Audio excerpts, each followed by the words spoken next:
will not be a candidate based on how. Not even candidate. I might not even be alive. I'm telling you. Every single thing I do for a living, this government is frustrating it. Deliberately so. You know, I saw this video yesterday and it really broke me.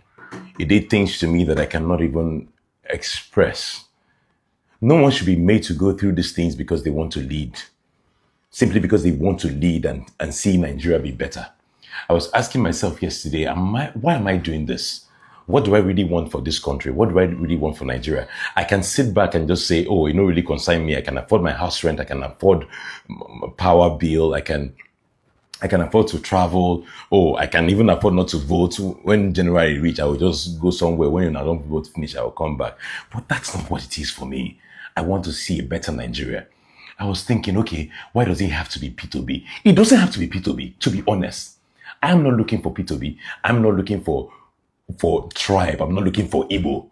What I'm looking for is a person that would do the right thing. The person that would carry Nigeria in their heart and lead them forward.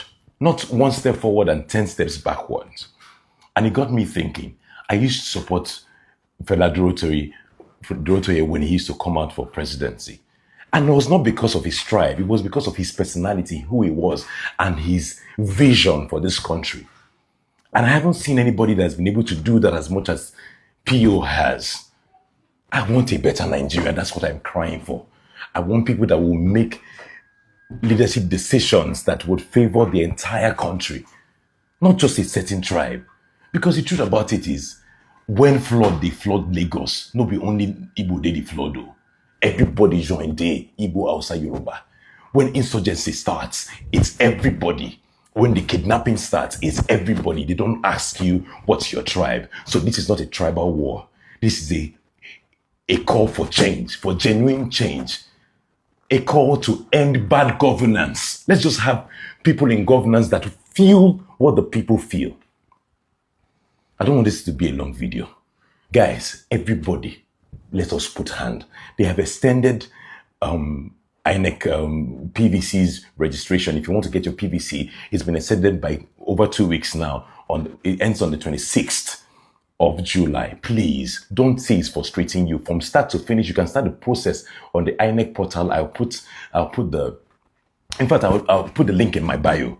Go to the link in my bio. Start your process. If you need to move your PVC to somewhere closer to you, please do it. Do what you must, but don't be counted. Don't be left out this season. God bless Nigeria. There was something that P2B said. He said, I am not quarreling with whoever was proclaimed president. No. I am bothered about the process that made that person president. That is how a very intelligent man talks. You look at all the people who insulted Peter. He never responded with imprecations to any of them. Some of them traduced his character. They calumnized him, but still, you know, you say, he's my elder brother, he's entitled to this. When Soludo, without provocation, came out to insult Peter, without provocation, how did Peter respond? Well, I'm a trader. I did my best as a trader. He's a professor. Let him do his best. He knows my brother and all that. That is how intelligent people talk. A few years ago. Hello, everyone. Just watching this, right? It just says a lot. There's a lot of emotions that are packed there. And I want to say to every one of us, for a lot of celebrities, it's not easy speaking out because there are so many things that can be used against them. These are people who they could just make phone calls and say, hey, stop using this person, right? And that's it. Let me I don't know what's happening with my stand. It seems to be going down. I don't know, it just starts going down. So please, I don't want to stop this video. There's so many things that can be used against them. They can just call producers and whatever and say, stop working with this person. They can look for brand deals and say, stop using that. So it takes a lot of guts and a lot of courage to be able to sit on an issue like this and take a stand. That's why you see a lot of people, they sit by the fence. They never take any stance. And Every one of us must know that this 2027 election is not the kind of election that you're going to leave it for one person. It's not the kind of election that you're just going to say, okay now, let me just leave this thing, let me just leave it like this, and none of my business. And it's going to be all of our business. We're all going to be affected one way or the other. We're already being affected. Politics has a way of dealing with you. You don't even need to be near it.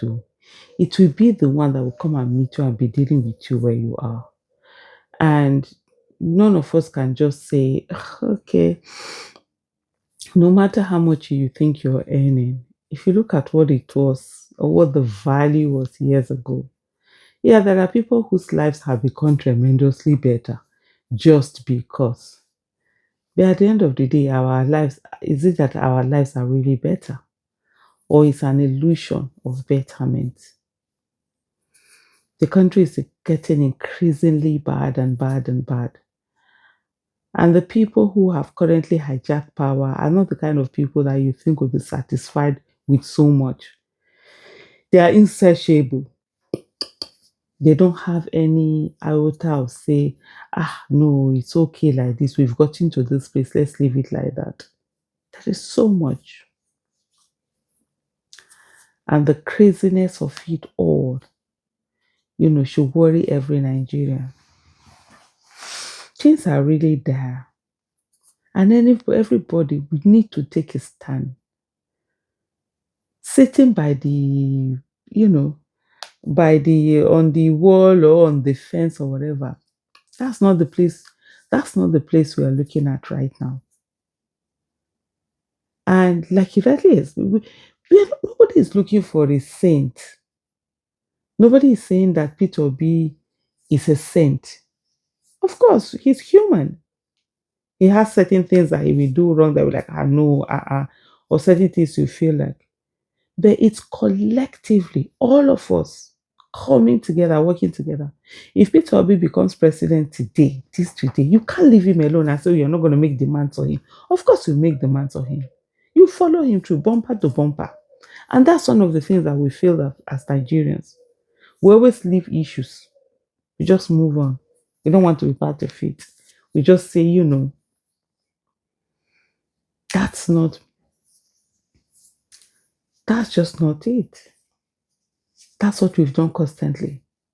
Many a time we abdicate our responsibility. We are praying to God. We want God to fix everything for us. God will not do for us what He has given us the capacity for us to do for ourselves. We have to be the ones that we stand up. We have to be the ones that we put in the effort. Because God has given us everything. Everything for a nation to be great. We are the ones that have refused to allow greatness be part of us as a nation. And every 4 years, opportunity comes. That miracle that you pray for, it comes every 4 years. Being alive on election day is a miracle. There are many people who will not see the next election. We don't even know whether we are part of them. It's very easy to say, God forbid. Those who have not made it, once upon a time, they also said, God forbid. And you see the different atrocities that are happening. It's only a matter of time. Let me tell every one of us. Yesterday's victims were once survivors. Today's victims were yesterday's survivors. And tomorrow's victim will be today's survivor. Who is next? Those who have been killed will not be killed again. The next to be killed are those of us who are alive.